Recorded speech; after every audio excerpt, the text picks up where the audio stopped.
La barista secreta, el error de 25 millones de euros que acabó con un magnate. Espera, antes de que te sumerjas en esta historia de humillación y triunfo épico, tengo que hacerte una pregunta. ¿Qué harías si tu exmarido te ofreciera 5.000 euros como liquidación después de que tú, en secreto, hubieras sacrificado una fortuna personal por él? Esta historia es un recordatorio brutal de que el dinero no define el valor de una persona y que subestimar a la mujer equivocada puede costar un imperio. Dale a me gusta ahora mismo y suscríbete al canal para no perderte ni un solo relato de justicia cósmica. El choque en la sala 4B, el aire de la sala del tribunal en Madrid, era tan denso como el desprecio, y cada partícula de él estaba dirigida a Elena Vargas. Su sencillo vestido de segunda mano parecía encogerse bajo el peso de una docena de miradas de juicio. Al otro lado de la sala, su exmarido, Javier Toledo, se sentaba junto a su nueva prometida, Isabel Santoro. Una mujer cubierta de diamantes y arrogancia. Estaban allí para finalizar un divorcio, pero para ellos era una vuelta de victoria. Estaban a punto de pintar a Elena como una esposa parásita e inútil que no merecía nada.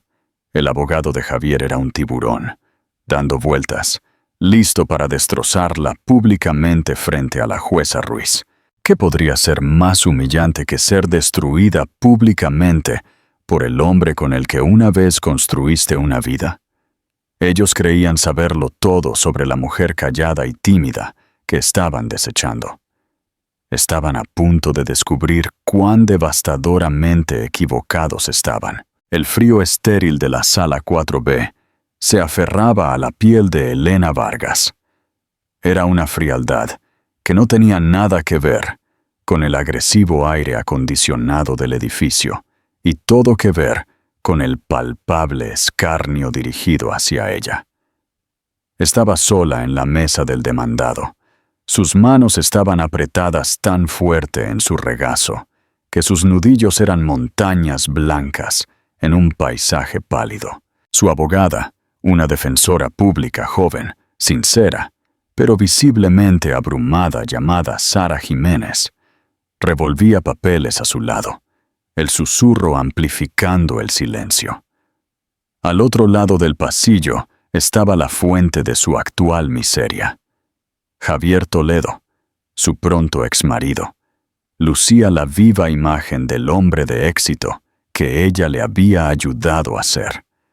Su traje era un Tom Ford hecho a medida, su tela de carbón oscuro, un testimonio de un mundo del que ya no formaba parte. A su lado, su prometida Isabel Santoro era un retrato de perfección condescendiente. Su cabello rubio estaba recogido en un elegante y severo moño. Sus pendientes de perlas captaban la luz fluorescente y una sonrisa autosuficiente jugaba en sus labios, mientras ocasionalmente se inclinaba para susurrar al oído de Javier. Parecían una pareja de poder en la portada de la revista Expansión. Elena, con su vestido de 15 euros de la tienda de segunda mano, se sentía como un fantasma que acechaba su triunfo. «Su señoría», comenzó Marcos Fuentes, el abogado de Javier. Era un hombre cuyo perfume caro lo precedía. Un depredador astuto de cabello plateado, con una voz tan suave y peligrosa como el hielo negro. «Estamos hoy aquí para disolver el matrimonio entre mi cliente, el señor Javier Toledo, y la demandada, la señora Elena Vargas. Pero, más concretamente, estamos aquí para abordar la reclamación absolutamente infundada y, francamente, insultante de la señora Vargas por pensión compensatoria». Fuentes paseaba ante el estrado de la jueza, sus movimientos teatrales y confiados. El señor Toledo, a través de pura brillantez y trabajo duro implacable, ha construido una exitosa firma de inversión boutique, Toledo Capital. Es un pilar de la comunidad financiera. La señora Vargas, por otro lado, hizo una pausa, girándose para señalar con desdén a Elena. No contribuyó en nada. En los 5 años de su matrimonio, ella tuvo una serie de trabajos de medio tiempo y sin importancia. Una barista aquí, una dependienta de librería allá, nunca mostrando ambición ni impulso. Fue, para ser franco, un ancla doméstica para un hombre destinado a la estratosfera. Elena se estremeció como si la hubieran golpeado. Un ancla doméstica. ¿Eso era lo que era? Pensó en las incontables noches que había trabajado doble turno en la tasca, el olor a aceite pegado a su cabello, para que Javier pudiera permitirse la suscripción a Expansión y los terminales de datos que necesitaba. Recordó haber vendido el relicario de su difunta madre, la única joya de verdad que poseía, para pagar el depósito de su primer espacio de oficina. Él la había llamado su inversora Ángel, besándole las manos y prometiéndole el mundo. Además, continuó Fuentes, su voz goteando piedad teatral, la señora Vargas no ha hecho ningún esfuerzo por ser autosuficiente desde su separación hace 6 meses. Vive en un apartamento deteriorado, trabaja horas mínimas en una biblioteca local y parece esperar que mi cliente, un hombre que abandonó emocionalmente hace mucho, financie su estilo de vida sin ambiciones indefinidamente. No solo es irrazonable, su señoría es parasitario. Isabel Santoro dejó escapar un suave y delicado bufido, lo suficientemente fuerte para que Elena lo oyera. Miró a Javier, quien se negó a mirarla a los ojos. En cambio, miraba a la jueza con una expresión de dolor y sinceridad. Estaba interpretando a la víctima, el genio magnánimo retenido por una mujer simple y agarrada. Tenemos extractos bancarios, registros de empleo, dijo Fuentes, golpeando una carpeta en el escritorio del secretario. Mostrarán a una mujer contenta con la mediocridad, mientras mi cliente construía un imperio. Otorgarle una pensión alimenticia sería recompensar la indolencia. Proponemos una liquidación única de 5.000 euros, una oferta generosa para ayudarla a ponerse en pie, y nada más. Nada. 5.000 euros por 5 años de su vida, por sacrificar sus propios sueños, por creer en los de él. Una risa amarga casi se escapó de los labios de Elena. Era menos que el coste del reloj en la muñeca de Isabel. La jueza, una mujer de rostro severo llamada la jueza Ruiz, miró a Elena por encima de sus gafas. Señora Vargas, la presentación inicial de su abogada solicitaba el 50% de todos los activos adquiridos durante el matrimonio y una pensión alimenticia continua de 10.000 euros al mes. El señor Fuentes presenta una imagen muy diferente de sus contribuciones. ¿Tiene alguna respuesta? La garganta de Elena se sentía como si estuviera llena de arena. Todos los ojos estaban puestos en ella. Podía sentir el peso de su juicio, su creencia de que ella era exactamente lo que Fuentes había pintado. Un fracaso patético aferrado a los faldones de un hombre de éxito. «Su señoría», comenzó Sara Jiménez, su voz un poco temblorosa. «Mi cliente apoyó al señor Toledo emocional y financieramente en los primeros años. Sus ingresos, aunque modestos, pagaron sus gastos de vida mientras el negocio del señor Toledo era solo un concepto». Fuentes se rió, un sonido corto y ladrador. «Objeción, su señoría. Vago y sin fundamento. ¿Tiene ella recibos de los comestibles que compró? ¿Un libro de contabilidad por cada taza de café? Esta es la desesperada necesidad de una mujer que se da cuenta de que dejó escapar un billete de lotería ganador». La pequeña galería, compuesta en su mayoría por amigos de Javier e Isabel, Se rió con diversión. Javier finalmente se arriesgó a mirar a Elena. Su expresión era una mezcla de lástima y molestia. Era la mirada que le das a un perro callejero que tienes que ahuyentar de tu porche impecable. Esa mirada, más que cualquier cosa que Fuentes hubiera dicho, rompió algo dentro de Elena.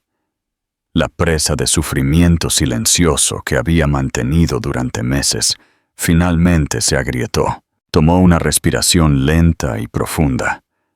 El aire frío de la sala del tribunal fue un shock para sus pulmones. El miedo y la vergüenza que la habían paralizado comenzaron a retroceder. Fueron reemplazados por una resolución lenta, ardiente y dura como el diamante. Ellos querían saber sobre sus finanzas, querían hablar sobre lo que se le debía. De acuerdo. Era hora de dejar de jugar según sus reglas. Se inclinó y le susurró algo a su abogada. Los ojos de Sara Jiménez se abrieron de shock, luego de confusión, luego de una comprensión electrizante y al borde del éxtasis. Se enderezó, toda su actitud cambiando de una novata nerviosa a una profesional segura. «Su señoría», dijo Sara, su voz ahora clara y fuerte, cortando los murmullos en la sala. «Retiramos nuestra solicitud anterior. Es, como el señor Fuentes señaló tan crudamente, inadecuada». Fuentes sonrió con suficiencia. «Finalmente algo de sentido. ¿Así que aceptarán la generosa oferta de mi cliente?» «No», dijo Sara, mirándolo directamente. «Presentaremos una nueva moción. Una moción para desestimar la necesidad de pensión compensatoria alguna. Mi cliente no necesita el dinero del señor Toledo. Sin embargo, solicitaremos el reembolso por una serie de activos personales que quedaron en el hogar conyugal». Hizo una pausa, dejando que la declaración flotara en el aire. Activos valorados de forma conservadora en aproximadamente 25 millones de euros. La sala del tribunal cayó en un silencio aturdido y absoluto. La sonrisa de suficiencia de Marcos Fuentes se desvaneció, reemplazada por un boquiabierto sin palabras. Javier e Isabel se quedaron mirando, sus rostros máscaras de pura incredulidad. 25 millones de euros. De la mujer con el vestido barato. El juego acababa de cambiar, y Elena Vargas por fin estaba lista para jugar. La verdad, detrás del sacrificio, el recuerdo era tan vívido que se sentía como ayer. Estaba lloviendo, un diluvio implacable que convertía las calles de Lavapiés en oscuros espejos brillantes. Estaban acurrucados en su diminuto cuarto piso sin ascensor, el que tenía el radiador que vibraba y la ventana que nunca cerraba del todo. Elena acababa de llegar a casa después de un turno de 12 horas en el Cafeto Diario, una cafetería donde era una barista estrella. Sus manos le dolían y olían ligeramente a expreso quemado. Javier estaba en su destartalada mesa de comedor, enterrada bajo una montaña de papeles. Su rostro estaba iluminado por el brillo de la pantalla de una computadora portátil. Ni siquiera se había dado cuenta de que ella había entrado. Eso era común en esos días. Su mente siempre estaba a kilómetros de distancia, perdida en el intrincado mundo de algoritmos, tendencias del mercado y proyecciones financieras. «Mi joya», había dicho suavemente, colocando una bolsa de papel en la única esquina clara de la mesa. «Te traje un sándwich, el de jamón serrano y queso que te gusta». Él levantó la vista, sus ojos desenfocados por un momento antes de que la reconociera. «Oh, Eli. Hola». «No te oí». Se pasó una mano por su cabello ya desordenado. «Creo que estoy cerca de algo. Un algoritmo predictivo para acciones de microcapitalización. Es revolucionario». Ella había sonreído, su agotamiento momentáneamente olvidado ante su pasión contagiosa. Este era el Javier del que se había enamorado. El soñador brillante e impulsado que veía patrones en el caos del mundo que nadie más podía ver. Él no era el futuro CEO de Toledo Capital entonces. Era solo mi joya, el chico con un sueño demasiado grande para su pequeño apartamento. «Eso es increíble», dijo ella, desenvolviendo el sándwich para él. «Come algo. Llevas 2 días seguidos con esto». Él dio un mordisco, masticando distraídamente. «Los costes del servidor van a ser una locura para hacer las pruebas correctamente, y necesito una suscripción al terminal de Bloomberg. Son 2.000 euros al mes, Ellie». 2.000 euros. Suspiró, el peso de su ambición oprimiéndole. «Es imposible». Elena miró alrededor de su apartamento. Cada mueble era de segunda mano. Cada plato estaba astillado. Su ropa era de saldos. Su único lujo, un libro nuevo cada mes. Todo su dinero, cada euro sobrante de su trabajo y sus ocasionales trabajos de freelance como codificador, iba a una cuenta de ahorros etiquetada como el sueño. Pero no era suficiente. Al día siguiente, tomó el metro hasta una pequeña y polvorienta casa de empeño en el barrio de Salamanca. En su bolsillo había una pequeña caja de terciopelo. Dentro yacía un delicado relicario de oro, intrincadamente tallado con no me olvides. Había sido de su madre, regalado en su 16º cumpleaños. Era la cosa más preciosa que poseía, un vínculo tangible con un pasado del que rara vez hablaba. Salió 1 hora más tarde con 2.500 euros en efectivo. Suficiente para la suscripción y un poco más. Cuando le dio el dinero a Javier esa noche, él estaba extasiado. «Ellie, ¿de dónde sacaste esto? Tengo mis métodos», había dicho ella con una sonrisa despreocupada, guardando el recuerdo del tosco prestamista y el dolor en su corazón en un rincón profundo y escondido. «Llámame tu inversora, Ángel». Él la había levantado del suelo, haciéndola girar por su diminuta sala de estar. «Cuando Toledo Capital sea una realidad, te compraré 1.000 relicarios. Te compraré un diamante por cada café que hayas servido. Te lo prometo, Eli. Es todo para nosotros. Para nosotros». Ese había sido el mantra. Los sacrificios se acumularon, cada uno un ladrillo en la fundación de su éxito. Ella tomó turnos extra, trabajando como camarera por la noche después de su trabajo de barista. Aprendió a remendar sus trajes, a cocinar comidas con sabor gourmet, con un presupuesto ajustado para los posibles inversores que él traía. Ella era su caja de resonancia, su animadora, su asistente no remunerada y el motor silencioso y constante que mantenía su vida en funcionamiento mientras él se centraba únicamente en el sueño. El día en que Toledo Capital aseguró su primera ronda de financiación importante fue el mejor día de sus vidas. Él llegó a casa, la levantó de la misma manera y bebieron champán. Champán caro de verdad, en sus tazas de café desiguales. El futuro se sentía ilimitado, pero el éxito, aprendió Elena, era un ácido corrosivo. Cuanto más exitoso se volvía Javier, más el nosotros empezaba a sentirse como él. Su diminuto apartamento fue cambiado por un elegante condominio minimalista con vistas al Parque del Retiro. Su ropa de segunda mano fue reemplazada por atuendos de diseñador que él elegía, diciéndole que necesitaba parecer parte de su mundo. El soñador brillante y apasionado estaba siendo reemplazado lentamente por un extraño pulido y calculador. Comenzó a criticarla, su falta de un título prestigioso, sus pasatiempos simples de leer y hacer jardinería en su pequeño balcón, sus amigas que eran enfermeras y maestras, no gestoras de fondos de cobertura y socialités. «Ellie, ni siquiera lo estás intentando», decía, frustrado después de un evento de networking donde ella había pasado la mayor parte de su tiempo hablando con el personal de catering. Esta gente es importante. Tienes que interactuar. Ella lo había intentado, pero se sentía como una impostora en ese mundo de sonrisas falsas y conversaciones transaccionales. No era ella. Cuanto más la empujaba a ser otra persona, más se retiraba a sí misma. Luego vino Isabel Santoro.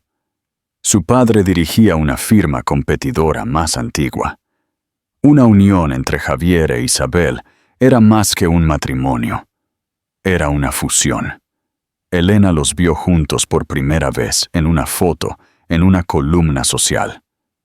Javier tenía su brazo alrededor de la cintura de Isabel en una gala de caridad. Él le había dicho a Elena que asistía con su abogado. Parecía feliz. Parecía pertenecer. La confrontación fue fría y clínica. No sucedió en su casa, sino en una cafetería neutra y estéril. Una cruel ironía que no pasó desapercibida para Elena. «No está funcionando, Elena», dijo él. Ni siquiera la miraba, revolviendo el azúcar que no tomaba en su café negro. «Queremos cosas diferentes. Yo he superado esto. Hemos superado esto. ¿Quieres decir que encontraste a alguien más útil?», dijo ella. Su voz tranquila, desprovista de las lágrimas que él claramente esperaba. Sus ojos parpadearon con molestia. Esa es una forma cruda de decirlo. Isabel entiende mi mundo. Ella es parte de él. Tú fuiste para el principio. Siempre estaré agradecido por eso. Pero estos son las grandes ligas ahora. Deslizó un trozo de papel sobre la mesa. Un acuerdo de separación. Los términos eran insultantes. Estaba borrándola efectivamente, convirtiendo 5 años de su vida en una nota a pie de página. Seré generoso. Las palabras fueron una bofetada en la cara. No dejaré que seas indigente. Mirando hacia atrás ahora, desde el frío punto de vista de la sala del tribunal, Elena lo entendió.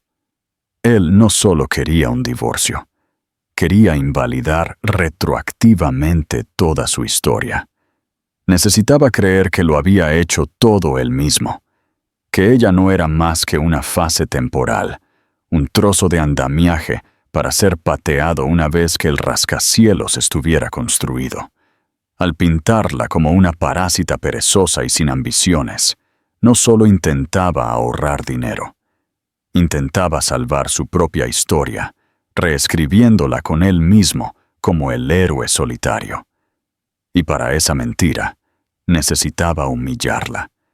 Necesitaba hacerla pequeña para poder sentirse grande. La partida de ajedrez de 25 millones, el silencio en la sala 4B era una entidad física. Presionaba sobre ellos, espeso y pesado. El rostro de Marcos Fuentes, generalmente una máscara de control petulante, había pasado por confusión, incredulidad y ahora se estaba asentando en furia total. «25 millones de euros», espetó finalmente Fuentes, volviéndose hacia la jueza como si fuera su aliada. «Su señoría, esto es absurdo. Es una táctica desesperada y ridícula. ¿A qué activos se está refiriendo posiblemente? ¿Una colección de libros usados y tazas de café astilladas?» La jueza Ruiz, sin embargo, ya no miraba a Fuentes.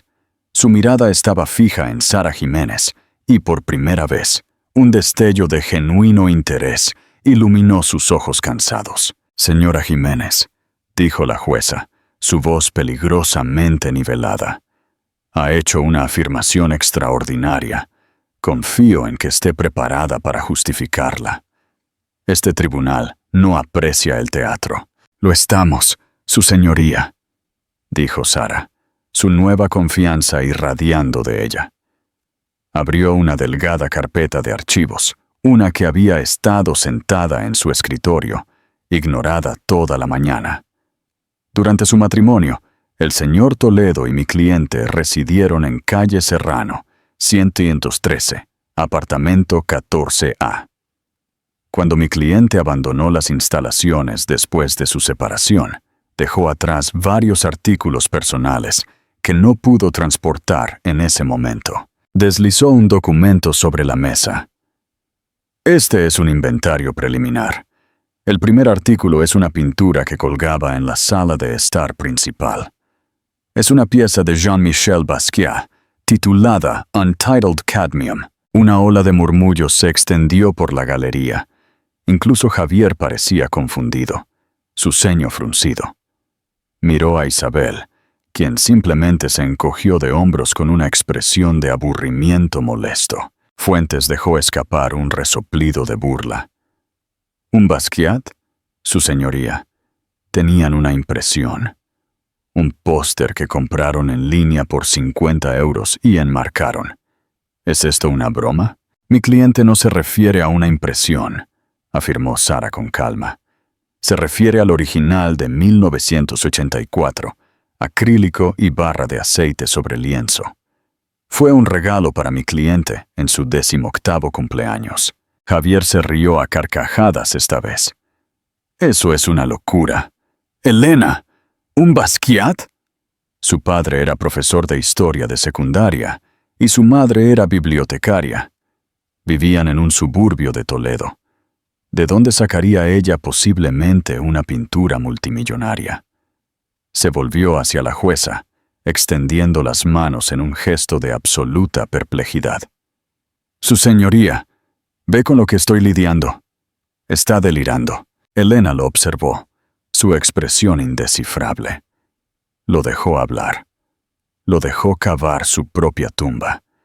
Estaba tan convencido de la narrativa que había construido de su pasado simple e intrascendente que no podía ver la verdad, incluso cuando comenzaba a ensamblarse justo frente a él. El segundo artículo, continuó Sara, imperturbable, es un reloj Patek Philippe Grandmaster Chime, referencia 600-300G. Se guardaba en una caja fuerte en el armario del dormitorio principal. El señor Toledo sabía de la caja fuerte, aunque nunca se le dio la combinación. El rostro de Javier palideció. Recordó la caja fuerte. Se había instalado cuando se mudaron. Elena le había dicho que era para documentos sentimentales. Lo había encontrado extraño, pero había estado demasiado ocupado con la firma para cuestionarlo. Simplemente había asumido que contenía fotos familiares antiguas y cartas. Un Patek Philippe, el reloj de pulsera más complicado y caro del mundo. Sintió que un frío nudo de pavor comenzaba a formarse en su estómago. Y el tercer artículo, dijo Sara, bajando ligeramente la voz para un efecto dramático. Es un conjunto de bonos al portador emitidos por el Tesoro de los Estados Unidos con un valor nominal de 10 millones de euros. Se almacenaron en la misma caja fuerte. La sala del tribunal estalló. Fuentes se puso de pie, gritando. ¡Su señoría! ¡Esto es una invención! ¡Una fantasía! Está inventando un cofre del tesoro para extorsionar a mi cliente. Exigimos pruebas, procedencia, documentación. Las tenemos, dijo Sara simplemente. Sacó otro documento. Esta es una declaración notariada del albacea del patrimonio familiar de mi cliente, junto con documentos de seguro para los artículos especificados. Todo bajo el nombre de Elena Vargas Cifuentes. El nombre cayó en la sala como una granada. Cifuentes. No era un nombre común. Pero en los círculos en los que Javier e Isabel ahora se movían, era un nombre hablado con el tipo de reverencia generalmente reservado para la realeza o los dioses. Era el nombre asociado con Cifuentes Global, el conglomerado multinacional recluido con intereses en todo, desde transporte marítimo hasta aeroespacial y minerales de tierras raras. Era un nombre sinónimo de dinero antiguo, poder inmenso y privacidad impenetrable. Isabel Santoro jadeó, su mano perfectamente manicurada volando a su boca. Sus ojos abiertos por el shock se dirigieron de Sara a Elena. Finalmente estaba mirando a Elena, viéndola de verdad por primera vez. El vestido barato, el comportamiento tranquilo. Todo de repente parecía un disfraz, un disimulo deliberado. Javier estaba paralizado, su mente acelerada, tratando de conectar los puntos. Cifuentes. Elena Vargas. Cifuentes. Recordó a Elena hablando de su padre, de cómo estaban distanciados. Ella había dicho que era un hombre difícil que desaprobaba sus elecciones. Javier había imaginado a un terco profesor de pueblo que quería que su hija se casara con un chico local, no con un brillante financiero. Nunca le había preguntado el nombre de su padre. Había parecido tan poco importante, una reliquia de un pasado que ella y él habían dejado atrás. Cifuentes, repitió Fuentes, su voz de repente débil, la fanfarronería desaparecida. ¿Como en Alejandro Cifuentes? El mismo, confirmó Sara. Elena es su única hija, su única heredera. Eligió vivir bajo el apellido de soltera de su madre, Vargas, para vivir una vida normal, para encontrar una pareja que la amara por quien era, no por el nombre que llevaba. Los ojos de Sara se encontraron con los de Javier, y su mirada estaba llena de hielo. Un experimento lamentable y claramente fallido. La verdad golpeó a Javier con la fuerza de un golpe físico. No era solo una mentira. Era un universo entero de engaño que él había sido demasiado arrogante y egocéntrico para notar. Elena, la chica simple. Elena, la barista. Elena, el ancla doméstica. Todo había sido una elección. Su sacrificio no fue vender un relicario. Su sacrificio fue renunciar a una vida de lujo inimaginable para estar con él, para creer en él. Y él lo había tirado todo por la borda. La miró de verdad. La mujer que había llamado parasitaria, sin ambiciones y delirante. Estaba sentada allí, serena y tranquila, su expresión no de triunfo, sino de una profunda y sentida tristeza. La tristeza de una mujer que había apostado su corazón por un hombre y había perdido de la manera más espectacular posible. En ese momento, Javier Toledo no solo vio a la heredera de la fortuna Cifuentes, vio el mayor error de toda su vida, el billete de lotería ganador que no solo había dejado escapar, sino que había hecho trizas y arrojado a la cara de la mujer que se lo entregó. Isabel ya estaba apartando su silla de él. Su rostro era una máscara de horror y cálculo. Ya no miraba a un prometido. Estaba mirando al hombre más estúpido del mundo. Llegados a este punto de la historia, es imposible no preguntarse: ¿qué lección tan dolorosa sobre la arrogancia y la falta de visión se lleva Javier? Si tú estuvieras en su lugar y la mujer a la que humillaste resultara ser la heredera de un imperio, ¿cómo reaccionarías? ¿Qué harías para intentar recuperarla? Deja tu opinión en los comentarios. La entrada del virrey y el fin de la farsa. La jueza Ruiz, por su parte, había recuperado la compostura con la facilidad practicada de una mujer que había visto todas las formas de drama humano. Golpeó su mazo una vez, el fuerte crack resonando en el silencio aturdido. «Orden», ordenó. «Señor Fuentes, siéntese. Señora Jiménez, ha hecho una afirmación que cambia toda la naturaleza de este procedimiento». Mencionó una albacea, mencionó documentación, pero en un caso tan inusual, el tribunal requerirá más. Marcos Fuentes, viendo una pequeña oportunidad, se puso de pie de nuevo. «Exacto, su señoría. Esto es un rumor. Los papeles pueden ser falsificados. Las historias pueden inventarse. Tienen que producir más que un nombre. Tienen que producir una persona. ¿Dónde está este mítico Alejandro Cifuentes? ¿Por qué no está aquí para confirmar esta historia ridícula? Era un punto válido. Alejandro Cifuentes era notoriamente reservado, un auténtico fantasma que no había sido fotografiado en público en más de 2 décadas. La idea de que apareciera en un tribunal de divorcios en Madrid era ridícula. Sara Jiménez no se inmutó. Miró el reloj en la pared de la sala del tribunal, luego hacia las pesadas puertas de roble en la parte trasera. El padre de mi cliente se encuentra actualmente en un vuelo transoceánico y no puede ser contactado. Su privacidad es, como sabe el señor Fuentes, de suma importancia. Sin embargo, dijo, su sincronización impecable.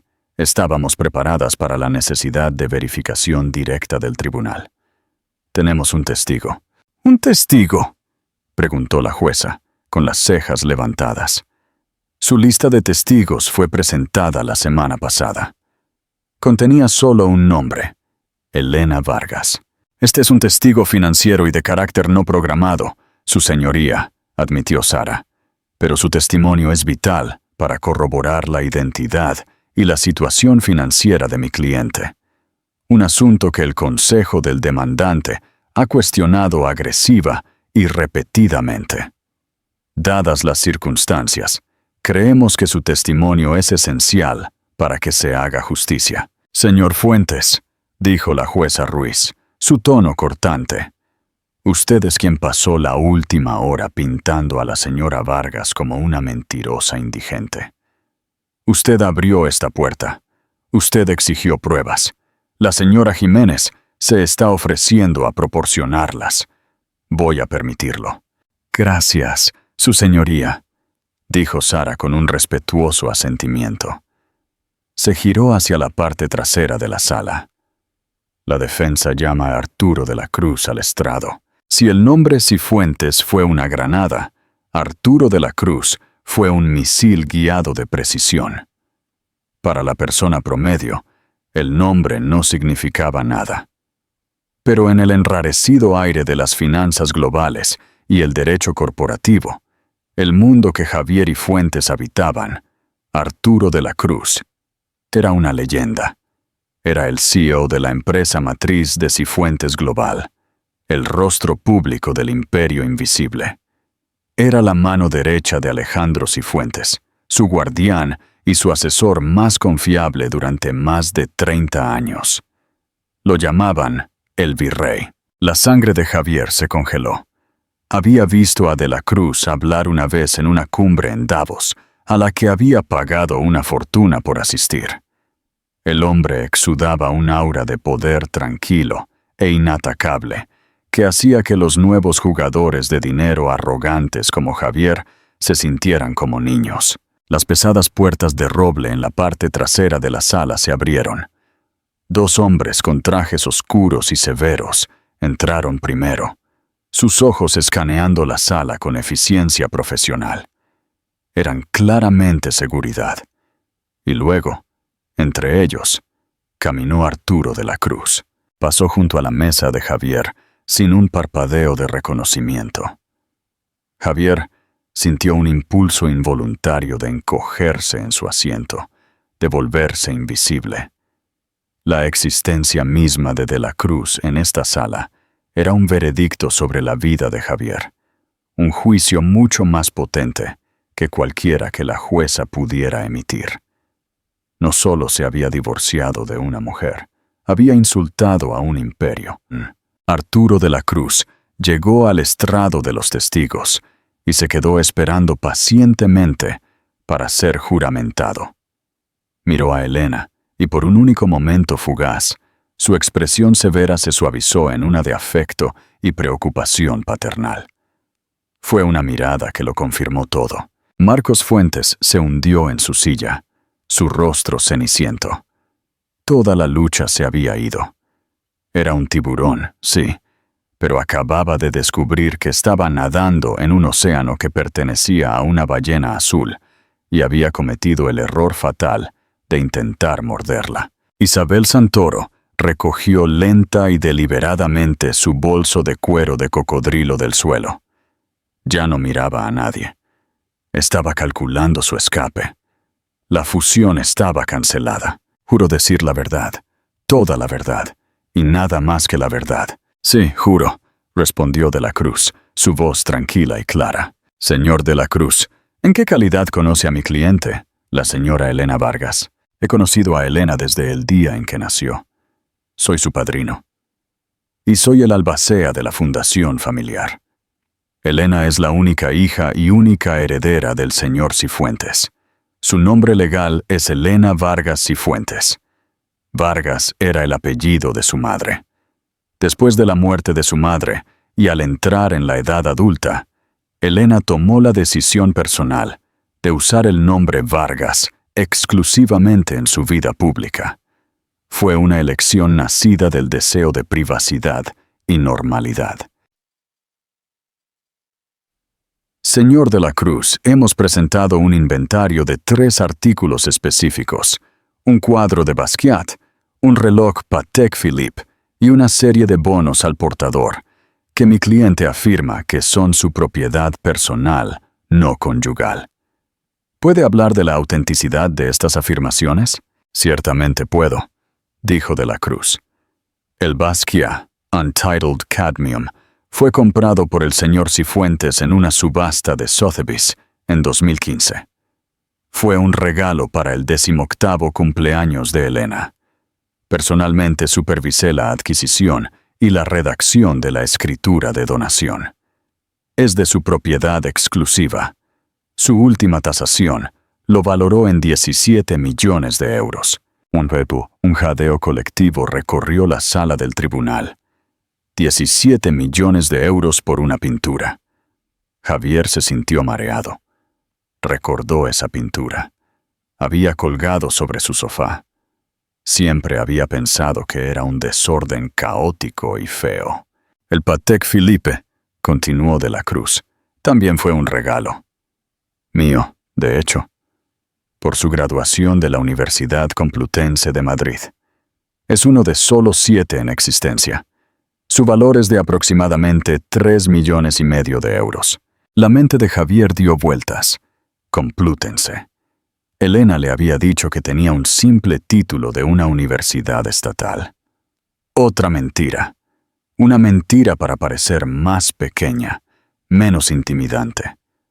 Más como él. Y los bonos al portador, incitó Sara, fueron colocados en un fideicomiso para Elena por su difunta madre, Catherine Vargas Cifuentes. Estaban destinados como un fondo de emergencia para Elena, para ser mantenidos completamente separados de las finanzas de la familia Cifuentes, para darle una medida de independencia. Puedo confirmar que su valor nominal es de 10 millones de euros. Todos estos artículos son anteriores a su matrimonio con el señor Toledo por varios años. Son inequívocamente su propiedad personal. De la Cruz hizo una pausa. Luego cambió su mirada, clavando a Javier Toledo con una mirada tan fría y afilada como un trozo de hielo. Su señoría, si me permite añadir una observación personal, dijo de la Cruz, su voz adquiriendo un tono más duro. Durante los últimos 6 años, he visto a Elena vivir una vida de profunda modestia. Lo ha hecho para probar una hipótesis, que podría encontrar una pareja que valorara su espíritu, su inteligencia y su corazón por encima de todo. Ella ocultó activamente una fortuna personal que empequeñece a toda la compañía del señor Toledo, no por engaño, sino por esperanza. La acusación que escuché al entrar en esta sala de que era una parásita, un ancla, una mujer sin ambición, no solo es una burda falsedad, sino el mayor error de juicio de carácter que he presenciado en mis 68 años. El señor Toledo no tuvo una sanguijuela por esposa. Tuvo una benefactora de generosidad inimaginable. Fue un hombre al que se le entregaron las llaves de un reino, y en lugar de entrar, se quejó del peso de las llaves y las tiró por un puñado de guijarros brillantes. En silencio, Sin decirle una palabra a Javier, Isabel Santoro se puso de pie. Alisó su vestido, recogió su bolso, y con la postura de una reina que abandona un estado caído, salió tranquilamente de la sala del tribunal.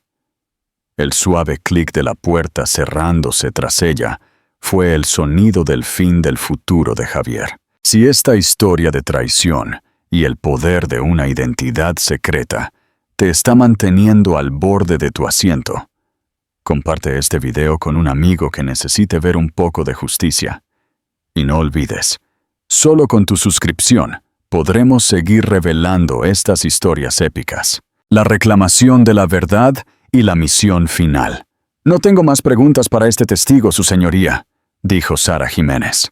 La jueza Ruiz miró a un Marcos Fuentes en estado de shock. Señor Fuentes, ¿contrainterrogatorio? No, su señoría, murmuró Fuentes, su voz apenas un susurro. Contrainterrogar al virrey del Imperio Cifuentes. Sería un suicidio profesional. Bien, dijo la jueza, su voz con una ironía tan seca que podría iniciar un incendio. Esta ha sido ciertamente una mañana esclarecedora. El tribunal considera que el testimonio del señor de la Cruz es creíble y convincente. Fijó su mirada en Javier. Señor Toledo, su petición de denegar la pensión compensatoria es, por supuesto, concedida, ya que la demandada ha retirado amablemente su solicitud. Y en cuanto a la generosa oferta del demandante de una liquidación de 5,000 euros, miró a Javier con absoluto desdén. El tribunal desestima esa oferta por insultante, hecha de mala fe y basada en una tergiversación completa y deliberada de los hechos. Este procedimiento ha concluido. El mazo cayó por última vez, había terminado. Arturo de la Cruz se acercó a Elena y colocó una mano suave sobre su hombro. Tu padre quería venir él mismo, admitió. Tuve que convencerlo de que no lo hiciera. Habría comprado el Palacio de Justicia y lo habría demolido con el señor Toledo todavía dentro. Javier se tambaleó desde su silla, corriendo para interceptarla. «Eli, espera, necesitamos hablar. Juro que no tenía idea. Cometí un error, un terrible, estúpido error». Elena se detuvo. Lo miró no por encima de los hombros de los guardias de seguridad, sino dando un paso ligeramente hacia un lado, encontrando su mirada directamente. La expresión en sus ojos no era de ira u odio. Era algo mucho peor. Lástima. Tienes razón, Javier, dijo, su voz firme y clara. Cometiste un error, pero tu error no fue dejarme, y no fue no saber sobre mi familia. Tu error fue creer que el valor de una persona se mide por su cuenta bancaria. Te burlaste de mí por ser una barista, una bibliotecaria.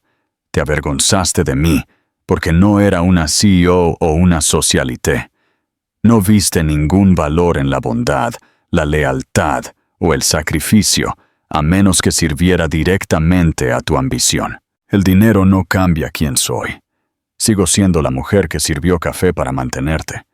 Sigo siendo la mujer que vendió el relicario de su madre por ti. Lo único que ha cambiado es que ahora ves a esa mujer como valiosa. Y esa, Javier, es la razón por la que hemos terminado. No te enamoraste de Elena Vargas, y ciertamente no mereces a Elena Cifuentes. Con eso, le dio la espalda. Salió del tribunal, dejando a Javier Toledo solo en las ruinas de su propia creación. Un hombre desesperadamente pobre que por un breve y brillante momento había tenido toda la riqueza del mundo en sus manos y había sido demasiado ciego para verla. Un imperio de la mente y un legado. La noticia se extendió por los círculos de élite de Madrid como un incendio forestal. La firma de Javier, Toledo Capital, implosionó en una semana.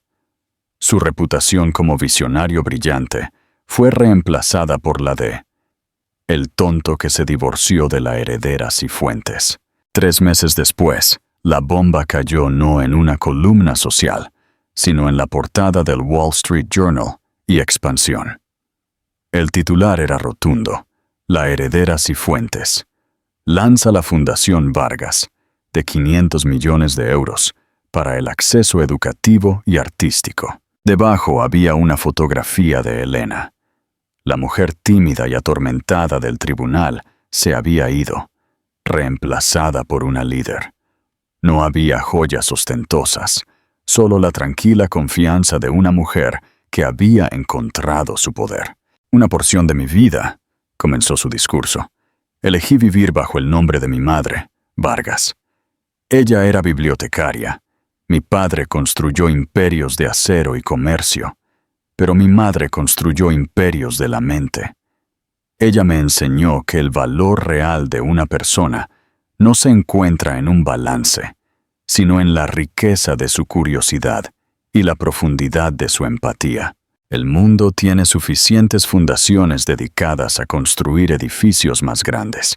Esta fundación está dedicada a construir mentes más grandes. Su declaración final fue un dardo sutil y perfectamente dirigido. Esto no era un acto de caridad, era un reordenamiento de valores. Javier Toledo, en un bar con poca luz en Carabanchel, que olía a cerveza rancia y arrepentimiento, vio la entrevista en una televisión parpadeante. La hija de una bibliotecaria. Recordó haberse burlado de la profesión de su madre, el valor de una vida tranquila. Recordó haberla llamado sin ambiciones. Había perdido un universo. Elena Vargas Cifuentes, mientras tanto, estaba en una pequeña biblioteca comunitaria con fondos insuficientes en el barrio de Orcasitas, una de las primeras beneficiarias de una subvención Vargas. Se sentó en un pequeño taburete en la sección infantil, leyendo un cuento a un pequeño grupo de niños con los ojos muy abiertos. En este espacio tranquilo y sin pretensiones, estaba verdaderamente en casa. Elena no solo reveló una identidad secreta, reveló su verdadero ser. Entró en ese tribunal como una víctima y salió como una vencedora, no por su dinero, sino porque finalmente reclamó su propia historia. Es un recordatorio poderoso de que nuestro valor nunca se define por la opinión de otra persona o su incapacidad para ver lo que valemos. Se define por nuestra propia integridad, bondad y la fuerza para defender quiénes somos. ¿Qué piensas que fue el mayor error de Javier? ¿Fue su codicia, su arrogancia o su simple fracaso en ver a la persona increíble justo frente a él?